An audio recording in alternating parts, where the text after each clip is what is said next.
É o versículo 17, né? Se alguém está em Cristo, nova criatura é. As coisas velhas já passaram, eis que tudo se fez novo. A mensagem que eu vou pregar é em cima de um versículo só em 2 Coríntios capítulo 5. Mas não é nesse versículo, não. Tem um outro versículo também muito conhecido, que eu acho muito bonito. E é bonito porque ele é bem parecido com o 17. Porque ele não é o 17, mas ele é o 7. 2 Coríntios capítulo 5, versículo 7. Que diz, visto que andamos pela fé e não pelo que vemos. Mas também não é nesse versículo que eu vou estar pregando. Eu vou estar pregando no versículo 16, que é bem antes do versículo 17. Tá? Então, leiamos a palavra de Deus, 2 Coríntios, capítulo 5, versículo 16. Assim que nós, daqui por diante, a ninguém conhecemos segundo a carne. E se antes conhecemos Cristo segundo a carne, já agora não o conhecemos deste modo. Então a Bíblia é bem clara. Ela diz o seguinte, que quando você entrega a sua vida a Jesus, ao experimentar o novo nascimento, a conversão, dali em diante, você não deve conhecer mais ninguém segundo a carne. Interessante isso aí. Você não deve conhecer mais ninguém segundo a carne. O que quer dizer isso? Nós vamos aprofundar mais nisso daqui um pouco. Logo após a fundação dessa igreja, eu preguei essa mensagem. Mas, de lá para cá, a igreja já cresceu tanto que a esmagadora maioria nunca ouviu essa mensagem. E é tão importante que todos ouçam essa mensagem. Por isso que eu estou fazendo questão, e eu creio que foi o Espírito Santo que dirigiu, que eu pregasse essa mensagem. Mas até se você por acaso já ouviu, eu creio que você e eu precisamos ouvir essas verdades vez após vez, para que elas possam entrar profundamente em nossos espíritos, em nossos corações. Veja bem, como que a fé funciona? A fé é trazer as realidades espirituais para o mundo natural. Interessante, porque a Bíblia fala em Hebreus capítulo 11 que a fé é convicção de fatos que não se veem. Eu, às vezes, fico um pouco triste com pessoas cristãos bem intencionados, mas que não sabem o que realmente é a fé e usam a expressão pela fé como se fosse um chavão evangélico e de uma forma totalmente distorcida, mística e com pouco valor, né? Ah, pela fé vai acontecer, como se fosse, espero que aconteça, né? Quem sabe? Não é uma fé viva, verdadeira. Você pergunta para aquela irmã, bem irmã, aquela irmã está querendo que o marido dela entregue a vida a Jesus, vamos supor que ele tenha problemas com bebida ou com qualquer coisa, e ela quer tanto ver ele ser transformado. A gente fala, e aí? Mas nós cremos, em nome de Jesus, sua família toda vai servir o Senhor, inclusive seu marido. E ela fala, pela fé. Né? Como se fosse uma coisa impossível de acontecer. Que horror! Que coisa tão errada usar a expressão fé de uma forma cheia de incredulidade. Queridos, a Bíblia mostra que a fé não é algo irreal, algo místico. A Bíblia fala que a fé é convicção de fatos. Fatos. Convicção de fatos. Garantias de fatos bíblicos. Agora, vamos até estudar isso um pouco mais profundamente. Por exemplo, é um fato que você está sentado na cadeira? É. Então, se eu fosse perguntar para você, quantos aqui têm fé bíblica, né, a fé é convicção de fatos, a fé bíblica que você está sentado na cadeira? Né, às vezes eu já fiz essa pergunta, muita gente levantou a mão. Mas eu falei que não. Não, sabe por quê? Porque a Bíblia fala que a fé é convicção de fatos, mas de fatos que não se veem. Você está vendo que você está sentado na cadeira. Então, isso é fé natural. Mas a fé bíblica, a fé sobrenatural, ela é convicção de fatos, mas fatos que não dá para enxergar com seus olhos naturais. Por exemplo, quantos sabem que é um fato que Deus está aqui? A Bíblia fala, onde há 2 ou 3 reunidos em meu nome, lá estou no meio deles. Então, quantos sabem que é um fato que Deus está aqui? É um fato, não é mesmo? Agora, a Bíblia fala que a fé é convicção de fatos que não se veem. Nós não estamos vendo Deus com nossos olhos naturais, não é verdade? Então, quantos aqui têm fé bíblica que Deus está aqui? Levante sua mão. Amém. É isso mesmo, porque é convicção de um fato que não dá para ver. Agora, é interessante como a fé funciona. Porque a Bíblia fala muitos fatos. Por exemplo, a Bíblia mostra que quando Jesus morreu na cruz, ele levou não somente os seus pecados, mas ele levou também as suas enfermidades, as suas doenças. Então, no mundo espiritual, você já está curado. Agora, talvez no mundo natural, o seu corpo diz, não, eu não estou curado, estou enfermo. Mas a realidade espiritual é que você já está curado. Olha o que a fé faz. A fé, ela traz a materialização das realidades espirituais para o mundo natural. Por isso que a fé é tão importante. Porque é através da fé que essas realidades espirituais podem se materializar no mundo natural. Por isso que é extremamente importante você entender como liberar a fé. E por isso que o apóstolo Paulo disse assim, olha, uma vez que você se converte a Jesus Cristo, dali em diante, você não deve ficar enxergando as pessoas como elas são no mundo natural. Porque se você quiser ajudá-las a materializar as realidades espirituais que estão sobre a vida delas, você tem que enxergá-las pela ótica espiritual. Por isso que ele disse, daqui por diante, a ninguém conhecemos segundo a carne.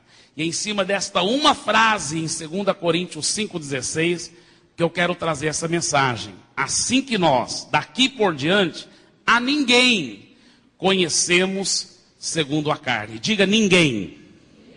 Esse ninguém inclui a si mesmo. Você sabia que você não deve conhecer a si mesmo segundo a carne? Isso é um princípio bíblico. O princípio bíblico é que você não deve conhecer mais ninguém segundo a carne. Sabe de uma coisa? Uma vez que a gente entregou a vida a Jesus, e nós olhamos a nós mesmos segundo a carne, pela ótica natural, nossa tendência é ficar deprimido. Porque a gente vê o tanto que ainda estamos aquém do plano de Deus para a nossa vida. Nós vemos tantas áreas em que ainda pisamos na bola, que ainda não estamos fazendo tudo aquilo que Deus gostaria que nós fizéssemos. Não é verdade? Então, o que acontece? Nós começamos a ficar deprimidos e tristes. Mas você sabia que era pecado? Sabia que era pecado insistir em ficar assim enxergando segundo a ótica natural? A Bíblia fala que não. Você tem que se enxergar como você é no mundo espiritual. Você tem que enxergar essas realidades espirituais sobre a sua vida. O que diz a Bíblia? Que se você já nasceu de novo, você agora é uma nova criatura. As coisas velhas já passaram, tudo se fez novo. A Bíblia diz, se você já nasceu de novo, você já é um mais que vencedor. A Bíblia diz que você já morreu para o pecado e que o pecado não tem domínio sobre você. A Bíblia diz que você é cheio do amor de Deus. Talvez você diz, mas pastor Eibe, no natural eu não sou assim. Ainda estou lutando contra o pecado. Ainda estou lutando contra a falta de amor em casa. Pois é, sabe por quê? Porque é através da fé que você vai pegar as realidades espirituais para que elas possam materializar no mundo natural. Se você ficar se enxergando como você é só no natural, além de ficar deprimido, você nunca vai vencer a vida. Você nunca vai poder ver a materialização dessas realidades espirituais sobre você. Porque a Bíblia mostra que na hora que você nasceu de novo, aconteceu, você sabia, mais do que 300 milagres em você. Você sabia disso? No momento que você entregou a vida a Jesus, mais do que 300 milagres aconteceram em você, dentro de você. Você foi regenerado, você foi renovado pelo Espírito Santo, o Espírito Santo veio morar dentro de você, você se tornou filho de Deus, você se tornou a própria justiça de Deus, o amor de Deus foi derramado em você. Muitas coisas poderosas aconteceram dentro de você no mundo espiritual. Mas para que essas realidades, esses fatos espirituais possam se materializar, é preciso a fé.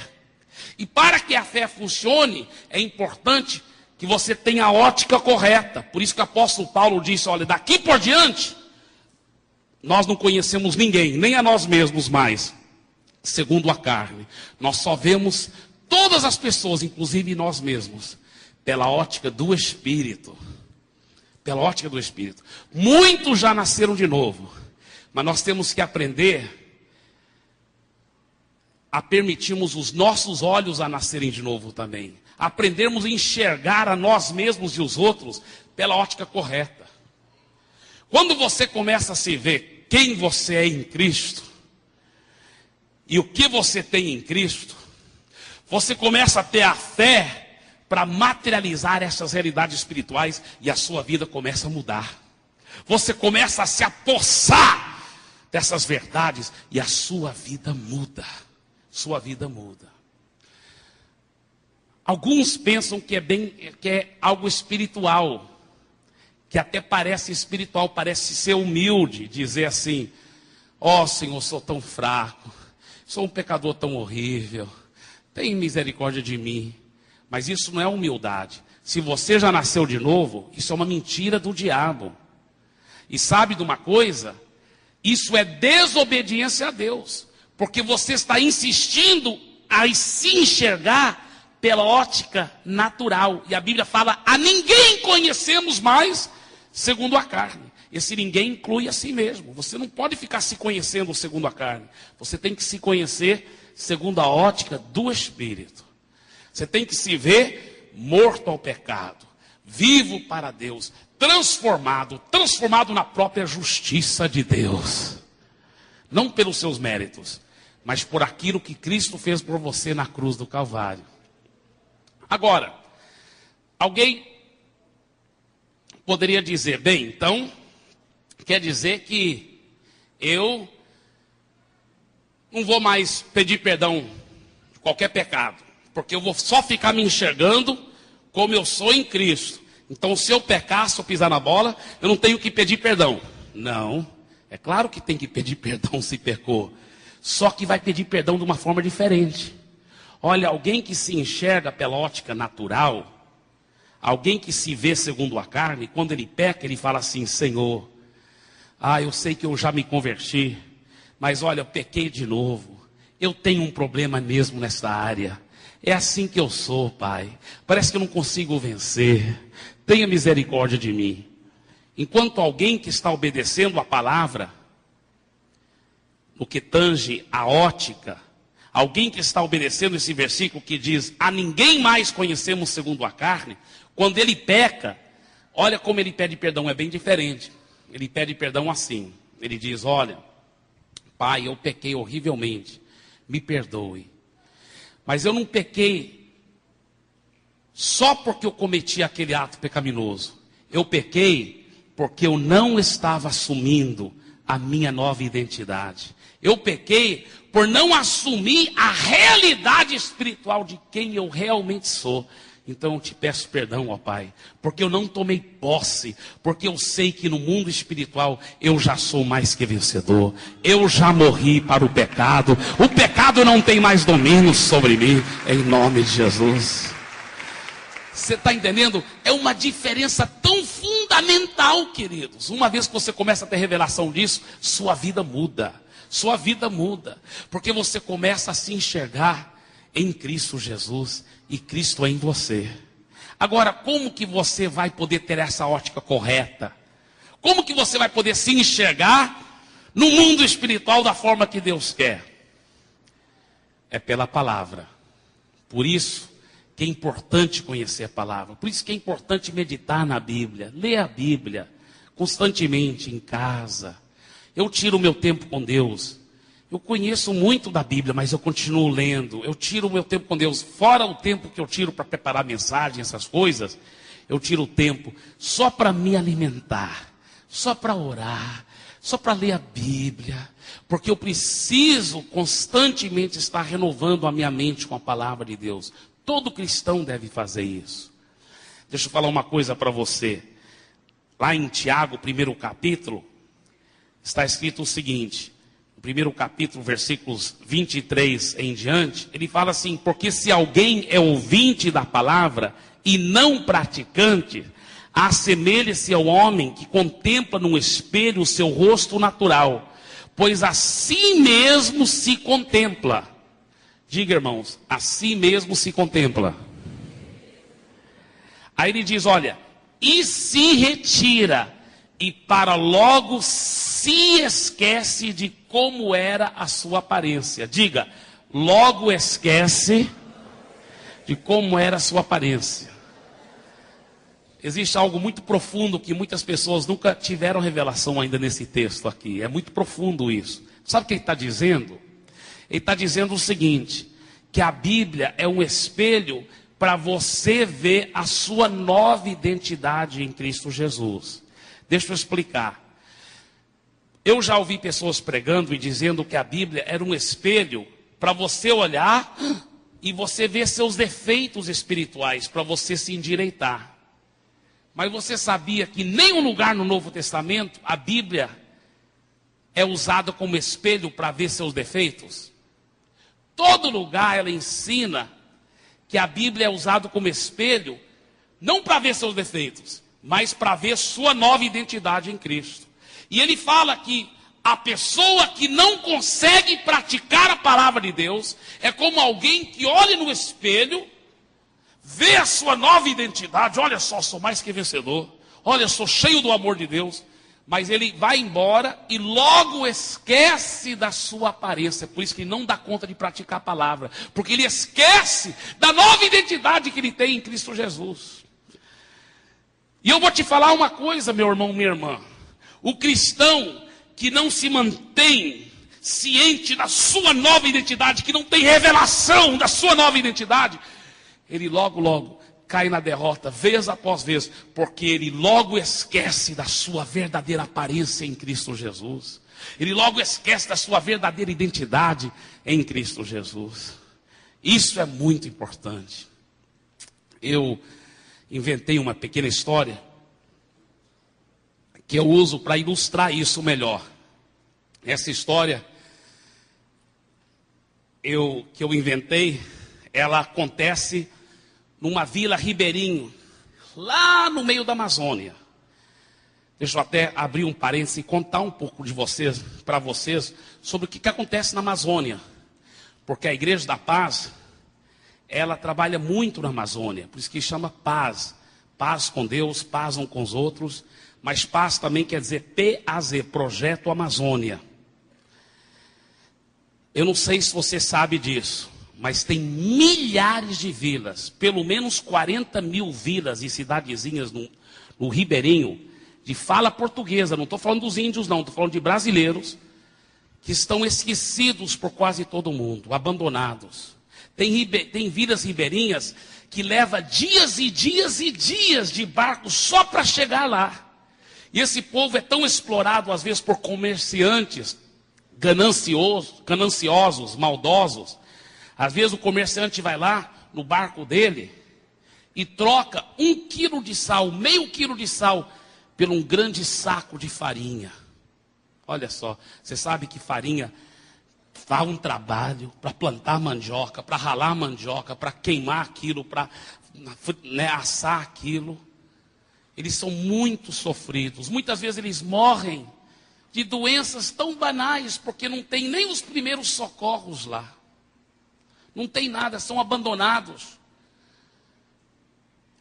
pelo governo, por todo mundo.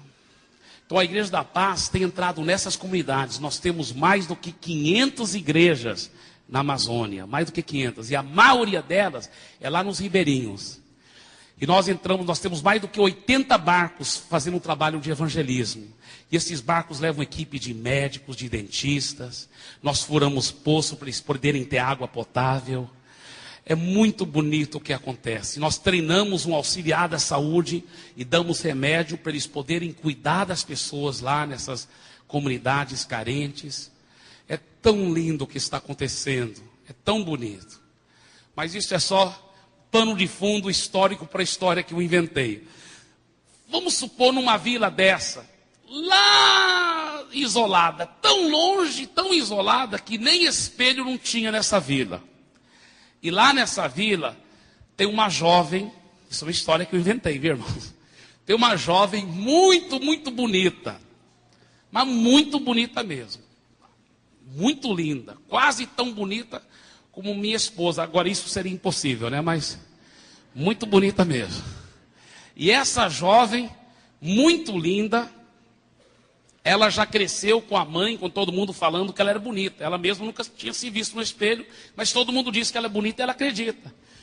E a mãe arruma a ela, e ela também se arruma. E ela é muito extrovertida, tem muitos amigos, muitas amigas. Mas um dia, algumas invejosas começam a falar entre si, que estão com tanta inveja daquela jovem linda, que elas começam a falar assim entre si: ah, eu não acho ela tão bonita, não. E a outra diz: eu também não acho. E a terceira fala assim: eu acho ela até feia. Ela é feia, é feia. Elas se convencem psicologicamente que a jovem é feia. Então, uma passa pelaquela jovem e fala assim: você acha que você é bonita, mas você não é não, viu? Aí outra passa e fala assim: olha, não é só eu não, tem muitas que te acham feia, viu? Aí a terceira passa por lá e fala assim: feiosa. Só são 3, mas elas fazem parecer que todo mundo está achando ela feia. E ela pensa: alguma coisa aconteceu comigo. Eu era bonito, mas agora não sou mais, sou feia. E ela começa a se esconder, não quer aparecer mais, fica introvertida, porque ela pensa: alguma coisa aconteceu comigo. Então ela fica agora na solidão. Ela quer se abrir com a mãe, mas não tem coragem. Ela pensa que a mãe também já está vendo que ela é feia. E agora ela se esconde. E ela fica pelos cantos chorando. E nem ela se arruma mais. E de tanto ela acreditar nessas mentiras que ela é feia, parece que ela até começa a ficar meio feia mesmo. Só que é uma grande mentira.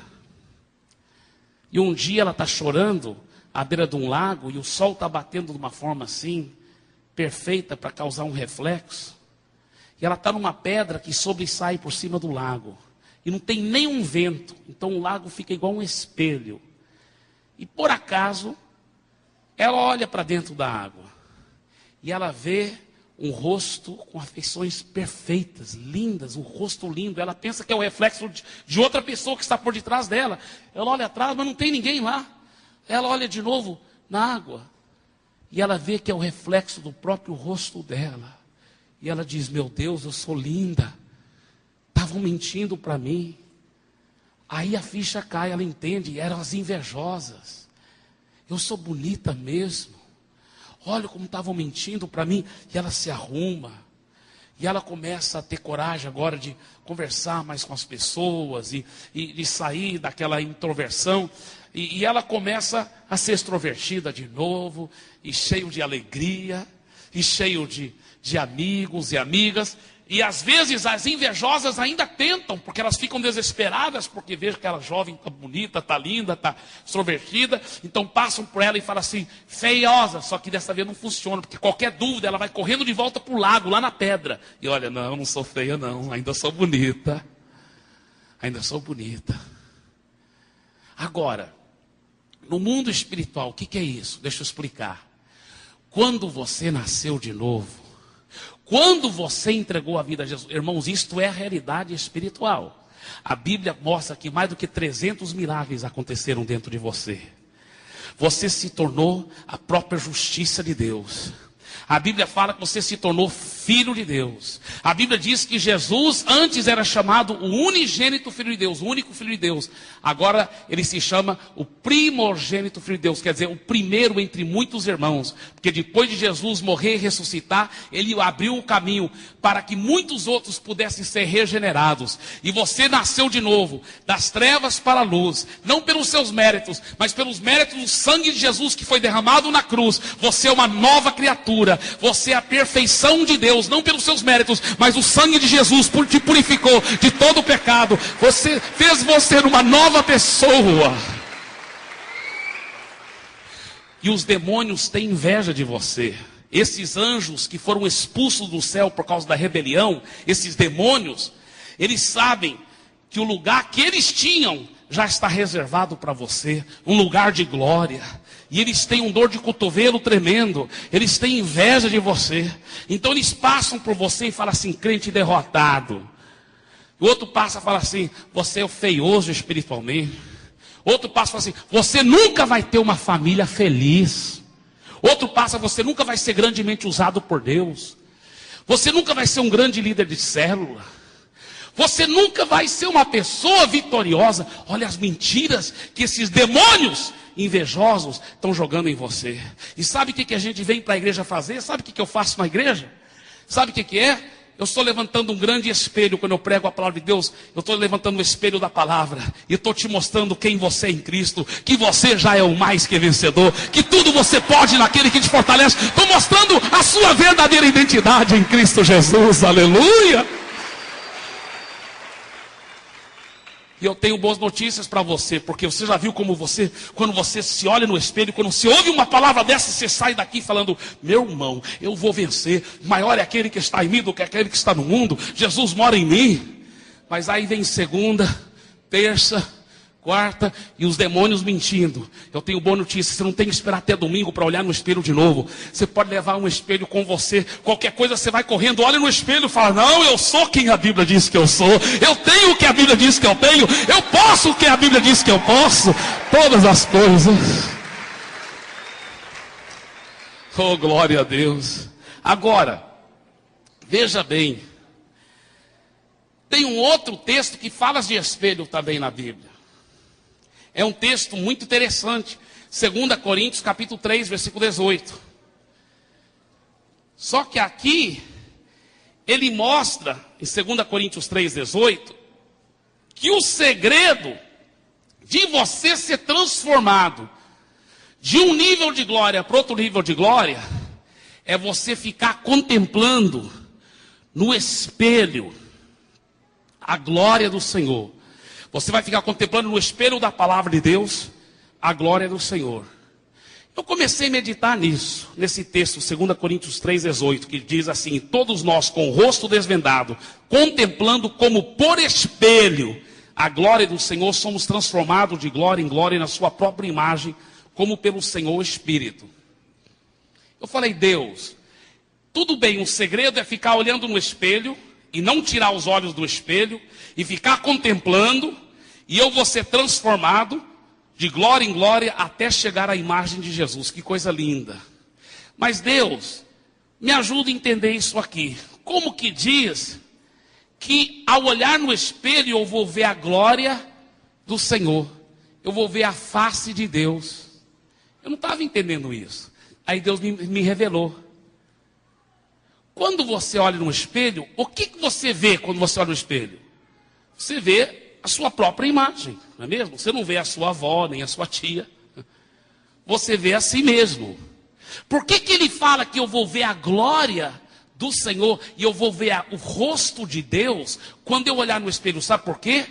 Porque a Bíblia mostra que desde o dia que você nasceu de novo, Deus veio morar dentro de você.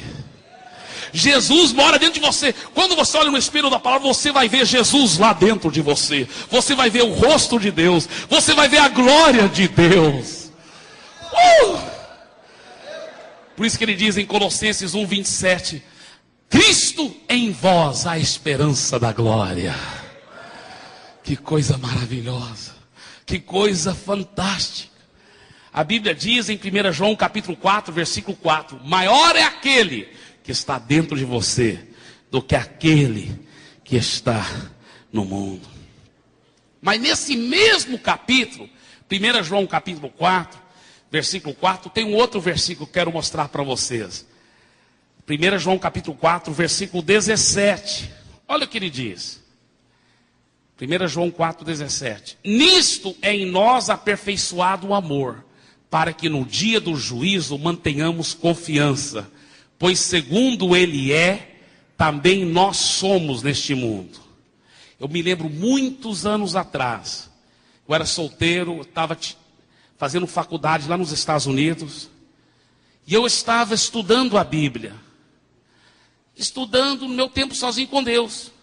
E eu cheguei nesse versículo, eu li e eu reli, eu falei, meu Deus, se não tivesse aqui escrito em preto e branco, eu não ia acreditar. Mas está aqui. Eu falei, Deus, eu estou na igreja há tantos anos, por que ninguém nunca me leu esse versículo? Que versículo revolucionário. Meus irmãos, esse versículo transformou minha vida, porque eu decidi acreditar na palavra. Olha o que o versículo fala. Porque segundo ele é, também nós somos neste mundo. A Bíblia fala que quando você entregou a vida a Jesus, você foi tão transformado, que no mundo espiritual, você já é, não vai ser não, já é, assim como Jesus é, você já é neste mundo, ele diz. Imagina uma coisa dessa. No mundo espiritual, não é pelos seus méritos, não é porque você fez tudo certinho, mas porque o poder regenerador do Espírito Santo foi tão poderoso. Quando você nasceu de novo, ele fez você numa cópia de Jesus. Então, além de Jesus ser o seu irmão mais velho, porque ele é o primogênito, filho de Deus, e você agora também é filho de Deus, você é uma cópia dele, assim como ele é, você é neste mundo. Olhe para o seu vizinho e fala assim, se você já entregou a vida a Jesus, a Bíblia diz que assim como ele é, você já é neste mundo. Agora, essa próxima coisa vou pedir que seja homem com homem e mulher com mulher, a não ser que seja um casal, tá? Pode ser com a esposa, o marido, não tem problema. Mas se não for com a esposa, o marido, que seja ou com pai ou filho, né? Mas seja com homem, mulher com mulher. Olhe bem nos olhos de alguém e diga assim, agora estou entendendo porque você é tão lindo. Você puxou seu irmão mais velho, Jesus, assim como ele é, você já é neste mundo. Parabéns, aleluia!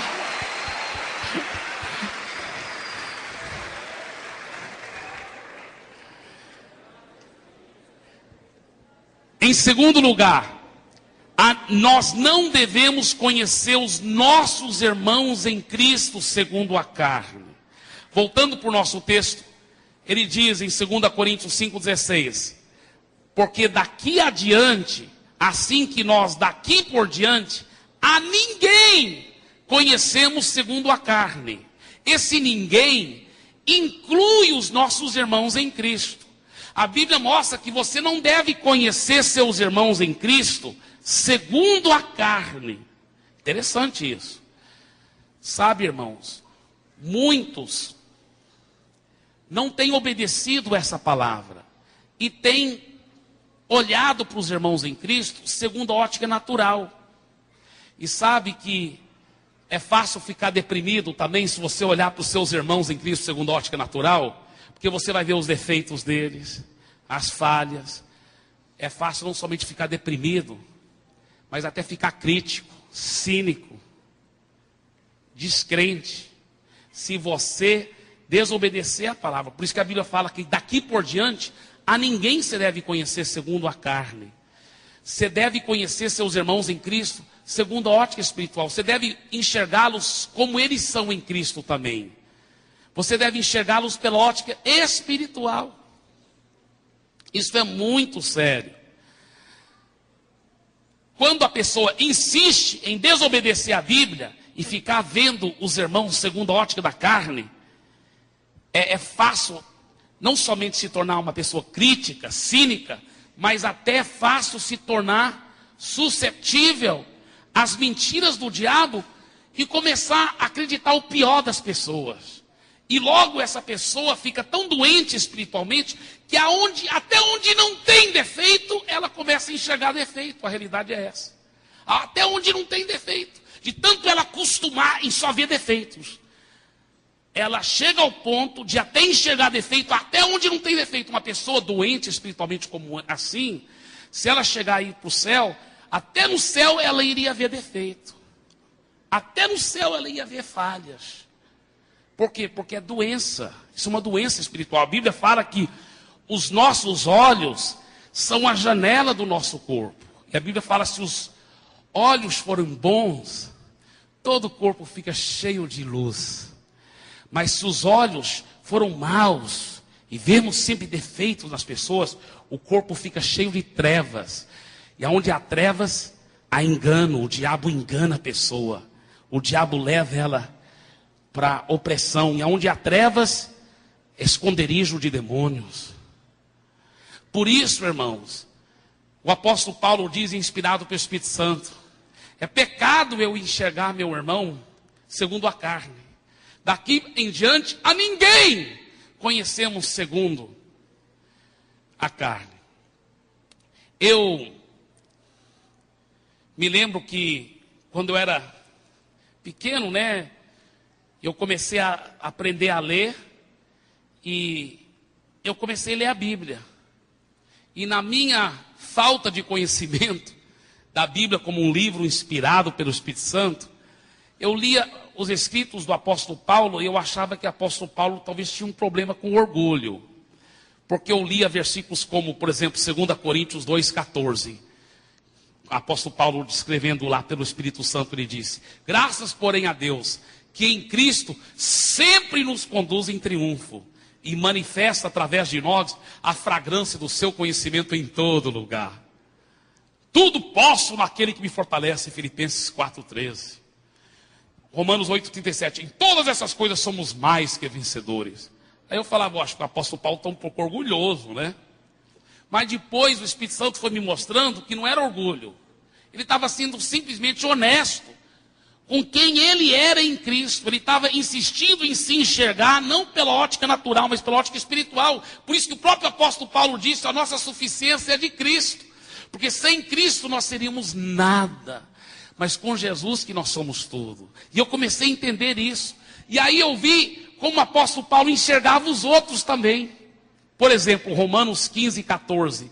Ele escreve para os cristãos lá em Roma. Ele diz, olha, e certo estou, meus irmãos, eu mesmo a vosso respeito, que estáis possuídos de bondade, cheios de todo conhecimento, e aptos para vos admoestardes uns aos outros. E eu vi que o apóstolo Paulo, ele não estava falando essas palavras como se fosse um exagero, ou um jeito de bajular os irmãos. Não, ele estava falando de realidades espirituais. Ele estava vendo os irmãos como eles realmente eram em Cristo. Ele estava enxergando os irmãos pela ótica do Espírito, e não pela ótica da carne. E eu falei, eu vou começar a enxergar meus irmãos desse jeito também. Ah, minha vida mudou. Minha vida mudou. Eu comecei a acreditar nos irmãos. Comecei a ver os irmãos como eles são em Cristo. Eu ainda estou aprendendo mais sobre isso, mas é tão gostoso, é tão precioso. Talvez você diz, mas se eu só enxergo eles como eles são em Cristo, perfeitos em Cristo, então eu nunca vou confrontar, nunca vou corrigir nenhum irmão, né, pastor? Não, você deve corrigir. A Bíblia fala que se você ama, você vai corrigir com espírito de brandura e amor. Só que você vai corrigir de uma forma diferente. Porque quem não enxerga seu irmão, segundo a ótica do Espírito, ele corrige assim. Quando o irmão pisa na bola, vamos supor que ele falou com falta de amor com outra pessoa. Então ele chega e fala assim para aquele irmão, irmão, você falou de uma forma tão horrível com aquela irmã, com tanta falta de amor. Eu vejo que você tem um problema nesta área. Olha só.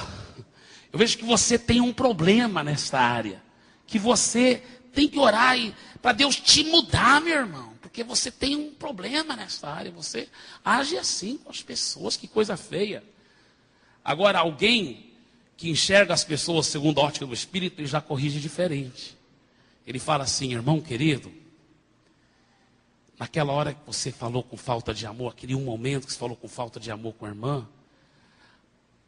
sabe, aquilo foi errado, mas sabe de uma coisa? Eu te conheço. Você não é assim. Isso não é você. Você agiu de acordo com uma mentira maligna. Porque você, eu te conheço, a palavra mesmo me fala quem é você. A Bíblia fala em Romanos 5:5 que o amor de Deus já foi derramado no seu coração. A Bíblia fala em 2 Timóteo capítulo 1, versículo 7, que você tem um espírito de amor e moderação. A Bíblia diz em 1 João 4:8 que Deus é amor, e 1 Coríntios 6:17 que quem se uniu ao Senhor se tornou um espírito com Deus. Então eu sei que você também está cheio de amor. Você não agiu, naquele um momento você não agiu como quem você realmente é, meu irmão. Então por que você não vai lá para aquela irmã, pede perdão para ela, porque você é desse jeito, você é muito amoroso, você é cheio do amor de Deus, porque eu te conheço, eu sei quem você é.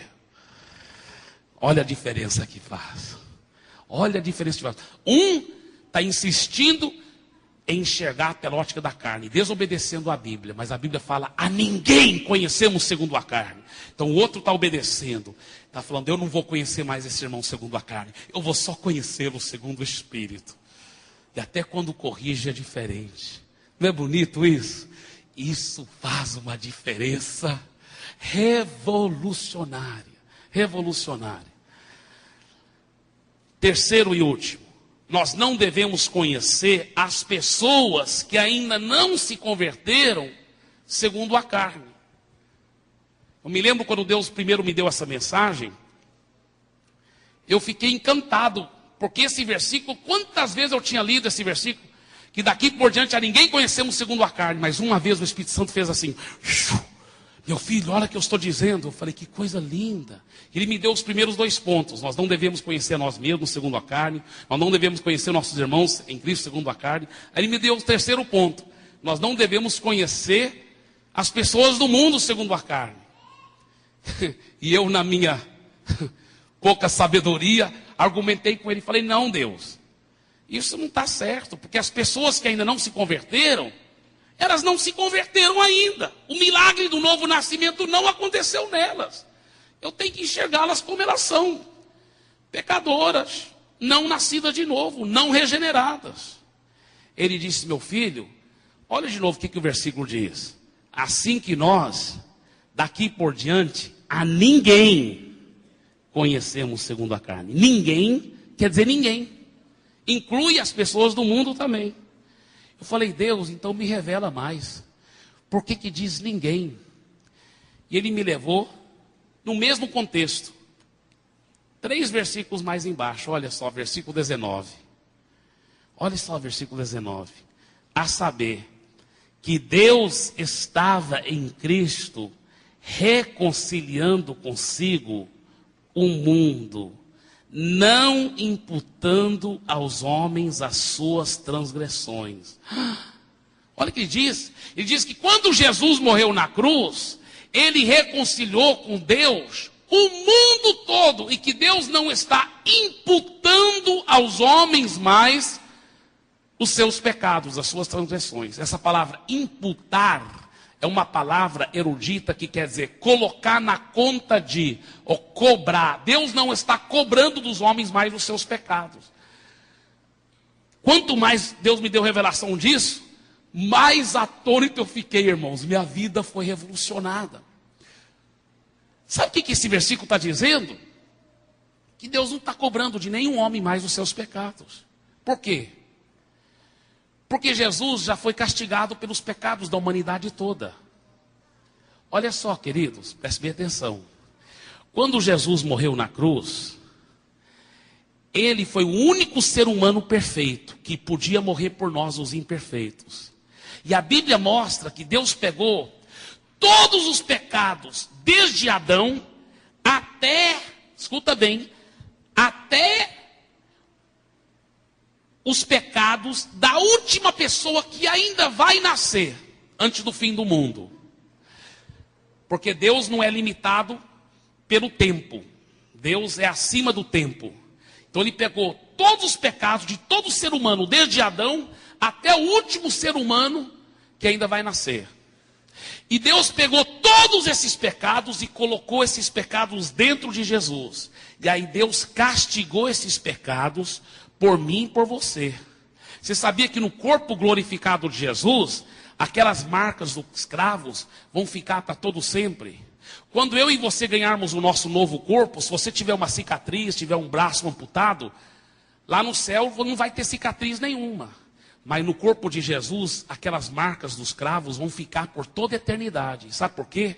Porque ele, como um ser infinito, sofreu infinitamente por mim e por você na cruz do Calvário. Quando ele gritou lá na cruz, Eloi, Eloi, lama sabachthani, que quer dizer em português, meu Deus, por que me desamparaste? Ele não estava inventando aquilo, ele não estava enganado, ele não estava mentindo, ele estava falando a verdade. Deus havia virado as costas para Jesus, por quê? Porque Deus não pode ter comunhão com o pecado, e Jesus estava cheio dos seus pecados, dos meus pecados, e Deus estava castigando o seu próprio filho por mim e por você. Agora, vou te falar uma coisa que pode parecer muito forte, mas é verdade pela palavra, e eu vou te provar. Você sabia que ninguém vai ser jogado no inferno porque adulterou, porque matou, porque roubou, porque mentiu, porque foi desobediente aos pais? São pecados horrorosos. Mas você sabia que ninguém vai ser jogado no inferno por causa desses pecados? Você fala, mas por que, pastor Eibe? Deixa eu explicar. Sabe por quê? Porque seria injusto Deus castigar o mesmo pecado duas vezes. Todos esses pecados já foram castigados em Jesus. Deus seria um Deus injusto castigar o mesmo pecado duas vezes. Não pode fazer isso. Todos esses pecados já foram castigados. Então você diz, que coisa maravilhosa. Então todo mundo vai para o céu. Ai, como eu queria que isso fosse a verdade. Mas a Bíblia mostra que infelizmente muitos serão jogados na perdição eterna. Por quê? Só tem um pecado que leva para a perdição eterna. É de não receber isso que Jesus já fez por eles na cruz. De não receber. É o único pecado que leva a pessoa à perdição eterna. Eu vou dar uma ilustração que eu sempre gosto de dar quando eu falo sobre isso. Vamos só supor que essa minha carteira tivesse muito dinheiro nela. Não tem, viu, irmãos? Mas vamos só supor que ela tivesse assim 10 mil reais dentro dela. Aí eu falasse para o meu amigo Gidilaf, que eu estou vendo bem aqui. Eu falasse, Gidilaf, alguém me deu essa carteira, é muito bonita, olha, é bem chique. Tem 10 mil reais aqui, eu já tirei meus documentos. Eu quero te dar carteira com todo o dinheiro, tá, querido? Meu presente é só uma ilustração, viu, irmãos? É um presente para você, tá? Então eu coloco aqui e falo para o Gidilaf, olha, Gidilaf, depois do culto, você pode vir pegar porque já é seu, já estou te dando. Tá? Nesta ilustração, eu dei a carteira para o Gidilaf, não é verdade? Agora vamos supor que o culto termina, eu vou embora, você vai embora, ele também vai embora, e ele nunca vem e pega a carteira. Agora, eu dei para ele, sim ou não? Mas ele recebeu? Aí que está a diferença. Deus já deu a salvação para todo mundo. Deus já deu o perdão de pecados para todo mundo. Deus já deu a cura completa para todo mundo. Deus já deu. Jesus já morreu pelos pecados de todo mundo. Todo mundo, Deus já deu a salvação. Alguns recebem, outros não recebem. E o único pecado que leva a pessoa para o inferno é de não receber de graça essa salvação. Que coisa forte, irmãos. Por isso que eu agora enxergo as pessoas do mundo com uma ótica diferente. Antes eu enxergava eles como pecadores, que tinham que arrepender para ser salvo. Hoje eu falo para eles, ei, eu tenho boas notícias, Jesus já te salvou. Jesus já te curou. Você não quer receber essa salvação? Jesus já levou todos os seus pecados. Jesus já levou todas as suas doenças. Jesus já garantiu lá na cruz para que a sua família fosse feliz e você tivesse uma vida de sucesso. Você não quer receber isso? Você não quer receber de graça esse presente? Que coisa maravilhosa. Daqui em diante, a ninguém conhecemos segundo a carne. A ninguém, nem as pessoas do mundo. Já pensou numa coisa maravilhosa como essa? Eu vou terminar a minha mensagem com uma história verdadeira que o pastor Show, pastor da maior igreja do mundo, conta que aconteceu na igreja dele. Achei muito bonita essa história. Ele disse que uma senhora de 50 e poucos anos de idade foi lá para o gabinete dele chorando, pedindo oração. Ela disse: olha, minha família está sendo destruída. E tudo é por causa da minha filha. A filha dela parece que tinha 17 anos de idade, se eu não me engano. E a história vai mais ou menos assim. Ela disse: olha, minha filha começou a sair com os homens e a se prostituir. E lá na Coreia, né, cultura oriental, a honra é algo tão importante. Ela disse: minha filha começou a ir para o motel com os colegas de trabalho do meu marido. Meu marido quase não aguenta a vergonha que ele está passando. Minha filha tem saído com os colegas da faculdade dos meus filhos. Meus filhos não estão aguentando mais, estão dizendo que vão até sair de casa. Ela está destruindo minha casa. E ela nem mora mais com a gente quase, porque ela só vive dormindo com esses homens nessa vida. E o pastor Show disse: olha, minha irmã, mas Jesus poderá fazer a obra na vida da sua filha. Através da oração, Deus poderá mudar tudo isso. E ela disse: mas eu já tenho orado muito, pastor. Aí eu achei interessante o que ele disse. Ele falou: é porque você não tem orado do jeito certo. Ela falou: como? Ele disse: porque toda vez que você ora, você está enxergando a sua filha como ela é no mundo natural. E você não está vendo a realidade espiritual. Ele não citou esse versículo, mas eu que estou citando. Aquela senhora, ela não estava obedecendo esse versículo, que diz: a ninguém conhecemos segundo a carne. Ela estava vendo a filha pela ótica da carne, e não pela ótica do Espírito. Ela não entendeu isso que ele disse, né? Então ele falou: eu vou te explicar melhor. Ajoelha aqui, fecha os seus olhos. Ela fechou os olhos. Ele disse: agora eu quero que você enxergue 2000 anos atrás. Imagina como foi quando Jesus morreu na cruz. Você está vendo lá, na sua imaginação, como foi mais ou menos Jesus morrendo lá na cruz, derramando o sangue dele? Ela disse: sim, eu estou. E ele perguntou para ela: por que Jesus derramou o sangue dele, minha irmã? Ela, sendo uma cristã, já conhecia a palavra. Ela disse: para nos purificar dos pecados. Ele disse: é verdade. O pior assassino, o pior ladrão, se ficar debaixo dessa cruz e for lavado com sangue, fica perfeito, alvo como a neve, não é verdade? Ela disse: é verdade. Ele disse: então agora, enxergue a sua filha agora, ajoelhada, debaixo da cruz de Cristo. E aquele sangue está escorrendo sobre ela. Você está vendo agora sua filha? Ela disse: eu estou. Antes eu só enxergava minha filha como uma prostituta. E eu orava assim, pensando nela como uma prostituta. Mas agora, pastor, eu vou orar diferente. Eu vou orar já vendo a minha filha lavada pelo sangue de Jesus. Aleluia!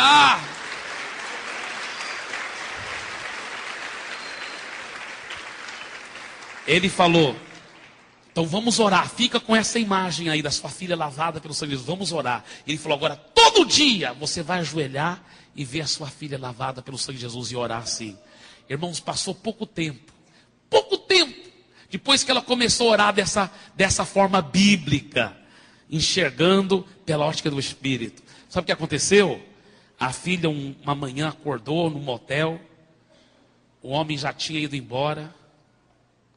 ela se sentiu tão suja. Só tinha 17 anos de idade. Ela se sentiu tão solitária, tão sozinha. Uma solidão tão grande. Uma saudade de casa. Ela queria tanto voltar para casa. Aí ela pensou, não, mas quando eu volto lá, todos me rejeitam. Meu pai, meus irmãos, até minha mãe. E ela pensou, mas eu estou com tanta saudade da minha casa. Eu vou voltar. E ela disse consigo mesma, isso é uma história verdadeira. Ela disse assim, eu vou voltar pela última vez. Se eles me rejeitarem, eu saio e nunca mais eu volto para casa. Só que a mãe agora estava com uma nova ótica. Orando com fé. Quando a filha chegou lá para o apartamento e tocou a campainha, que a mãe abriu a porta e viu que era a filha, a mãe saiu correndo e abraçou a filha. E a filha desmontou nos braços dela. E a mãe amou a filha. Levou a filha para dentro da casa. Cuidou dela, amou a ela. Falou de Jesus para ela. Falou como ela já estava enxergando a filha. Pura, transformada, lavada pelo sangue de Jesus. A filha foi para a igreja, entregou a vida a Jesus. A filha ainda jovem começou a ser tão abençoada por Deus. Deus deu um jovem tão legal da igreja para ser o marido dela. Ela casou com ele. E ela se tornou uma líder de célula, depois supervisora de muitas células. O pastor Show diz que no domingo ele vai pregar, ele vê lá na igreja dele aquela senhora jovem, agora é uma senhora jovem, juntamente com seu marido, com seus filhos, feliz da vida, louvando Jesus, sendo tão usada por Deus. Ele lembra de como tudo começou, porque a mãe começou a enxergar pela ótica do Espírito. Porque daqui por diante a ninguém conhecemos segundo a carne. Vamos ficar em pé, por favor.